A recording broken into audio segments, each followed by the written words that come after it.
My clueless aunt demands I move out of her house, not knowing my grandma left it to me in her will.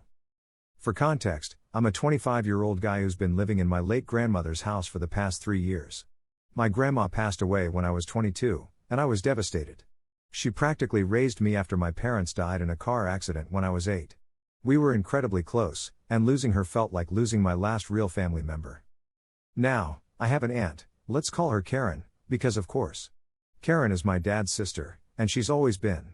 Well, let's just say she's not the warmest person. She barely acknowledged my existence growing up, except for the occasional snide remark about how I was such a burden on my poor mother, her words, not mine.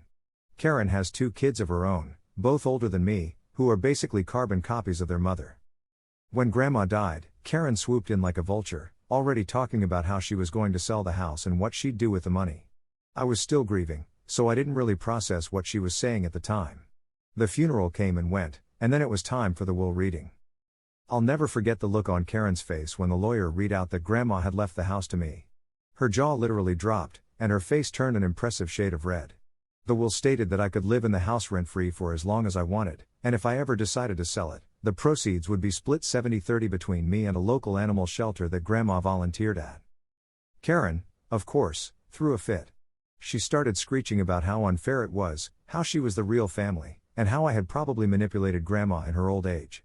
The lawyer shut her down pretty quickly, explaining that Grandma had updated her will just 6 months before she passed, and she was of completely sound mind. So, I moved into the house. It's a beautiful old Victorian with lots of character, and living there makes me feel close to Grandma.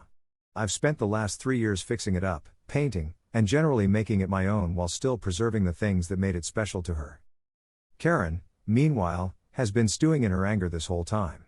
She's tried everything from guilt-tripping me to spreading rumors in the family that I'm a freeloader. I've mostly ignored her, but things came to a head last week. I was in the backyard, tending to Grandma's rose garden, which I've managed not to kill, miracle of miracles, when I heard the unmistakable sound of Karen's voice. She was stomping up the driveway, practically dragging her husband behind her. "Jason," she bellowed. "We need to talk right now." I sighed, put down my gardening shears, and went to meet her at the front door. "Hello, Aunt Karen," I said, trying to keep my voice neutral. "What can I do for you?" She pushed past me into the house, her eyes darting around like she was looking for evidence of something. "This has gone on long enough," she declared. "It's time for you to move out." I blinked, genuinely confused. "Excuse me?" "You heard me," she snapped. "You've had your fun playing house, but it's time for you to grow up and get your own place. This house belongs to the family, and we've decided to sell it."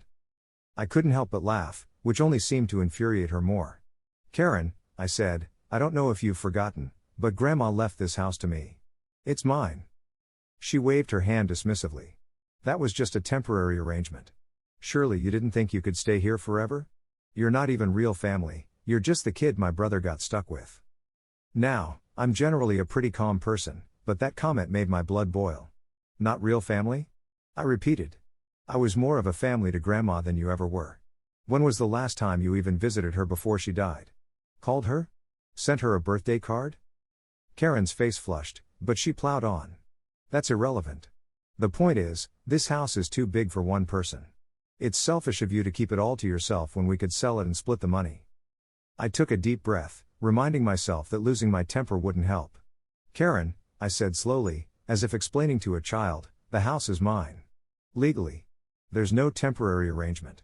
Grandma left it to me in her will, and unless you've somehow overturned that in court without my knowledge, you have no say in what happens to it."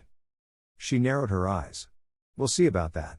I've talked to a lawyer, and he says we have a good case for contesting the will. You'll be hearing from him soon." I couldn't help but roll my eyes. "Go ahead. I'm sure the lawyer will be thrilled to take your money for a case you can't win. The will is ironclad, Karen. Grandma made sure of that." She started to say something else, but I held up my hand. "I think it's time for you to leave. This is my property, and you're not welcome here anymore." Karen's face contorted with rage. She opened her mouth, closed it, then opened it again like a fish out of water. Finally, she spat out, "This isn't over, Jason. You'll regret this." As she stormed out, dragging her silent husband behind her, I called after her, "I'm changing the locks, Karen. Don't come back unless you're invited." I slammed the door and leaned against it, my heart pounding. I couldn't believe the audacity of that woman. To come into my house, the house Grandma specifically left to me, and demand that I leave? It was beyond ridiculous. Over the next few days, I got a flurry of angry texts and voicemails from Karen and her kids. They all said basically the same thing: I was selfish, I was stealing from the family, I didn't deserve the house, etc. I blocked their numbers and tried to put it out of my mind. But then, things escalated. I came home from work one day to find Karen and her husband parked in my driveway, blocking me from pulling in. I parked on the street and walked up to them, already feeling a headache coming on. "What are you doing here?" I asked wearily. Karen got out of the car, a smug smile on her face. "We're here to talk about the sale of the house," she said. "I've got a real estate agent coming to look at it tomorrow." I stared at her, wondering if she'd actually lost her mind. "Karen," I said slowly, "I've told you already. The house isn't for sale. You have no right to bring a real estate agent here." She waved a piece of paper in my face. "Oh, but I do," she said triumphantly. "See this? It's a power of attorney document that my mother signed years ago. It gives me the right to make decisions about her property." I took the paper from her and glanced at it. Sure enough, it was a power of attorney document, signed by my grandmother. In 1995. I couldn't help but laugh. "Karen," I said, handing the paper back to her, "this document is nearly 30 years old. It became invalid the moment Grandma died. And even if it was still valid, it wouldn't override her will." The smug smile fell from her face. "That's not true," she insisted. "The lawyer said." "Your lawyer is either incompetent or scamming you," I interrupted. "This document means nothing now. The house is mine, end of story." Karen's face turned that impressive shade of red again. "You ungrateful little brat," she shrieked. "After everything we've done for you." I cut her off again. "What exactly have you done for me, Karen? Ignored me my entire life? Treated me like an inconvenience? Tried to kick me out of my own home?" She spluttered, but I wasn't finished. "You know what? I'm done being nice about this. You're trespassing on my property right now. Leave, or I'm calling the police." Karen's husband, who had been silent this whole time, finally spoke up. "Come on, honey," he said quietly. "Let's go home." "This isn't over," Karen yelled as her husband practically pushed her into the car. "You'll be hearing from our lawyer." As they drove away, I let out a long sigh. I knew this wasn't the end of it.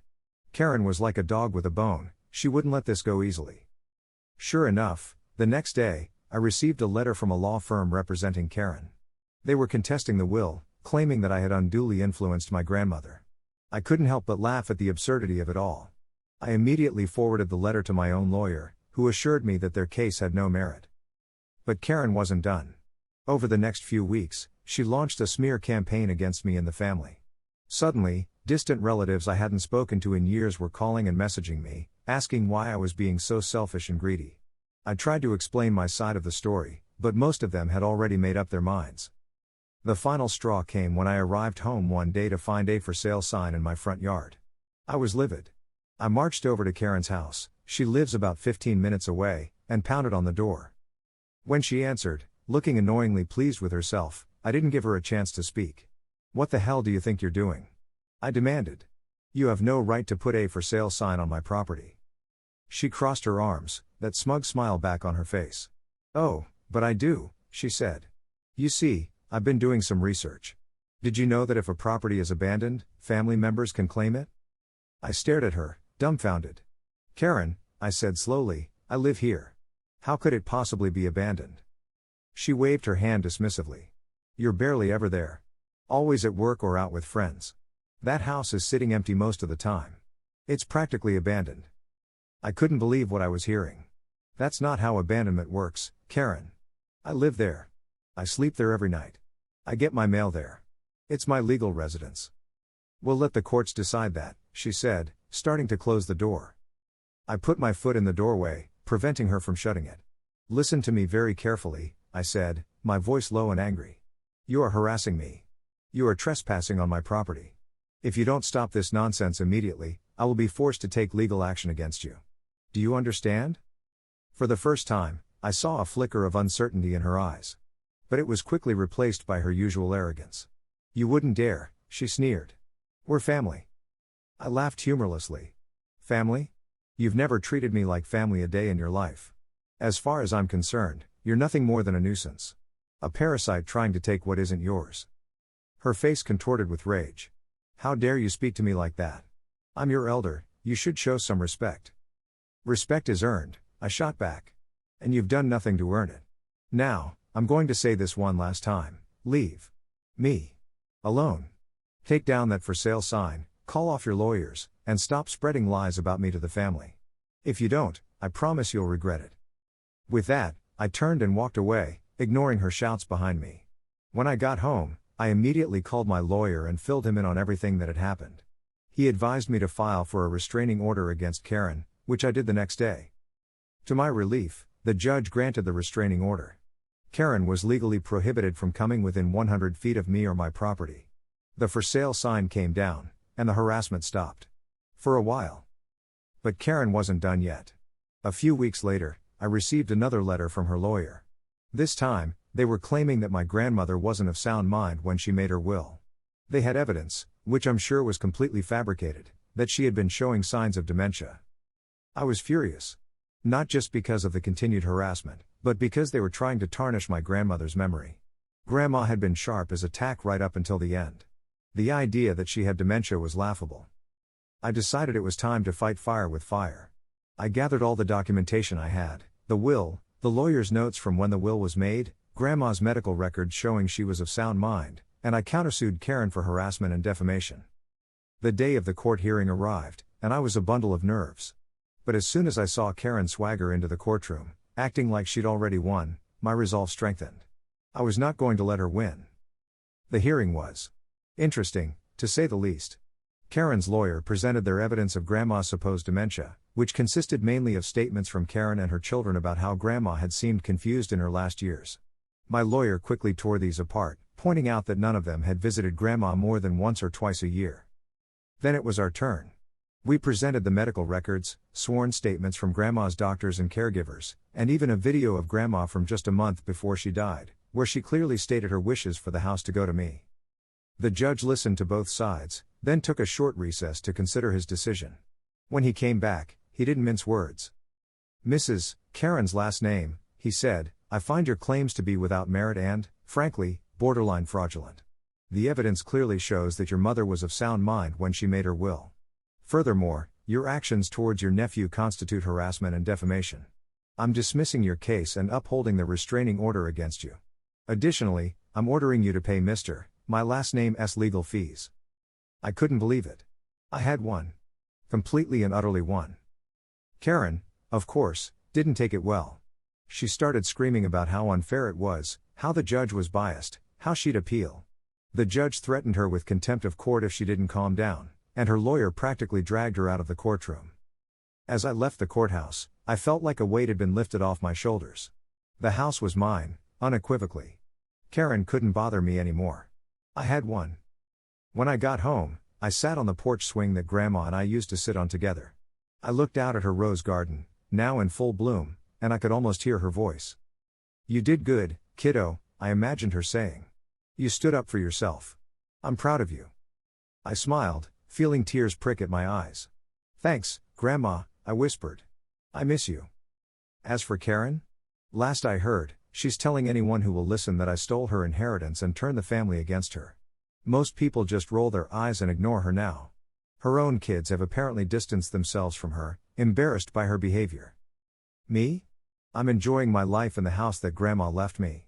I've started volunteering at the animal shelter she loved, carrying on her legacy. And every time I sit on that porch swing, looking out at the roses, I feel at peace. Sometimes, family isn't who you're related to by blood. Sometimes, it's the people who love you, support you, and want the best for you. Grandma was my real family. And thanks to her, I have a home, not just a house, but a home filled with love and memories.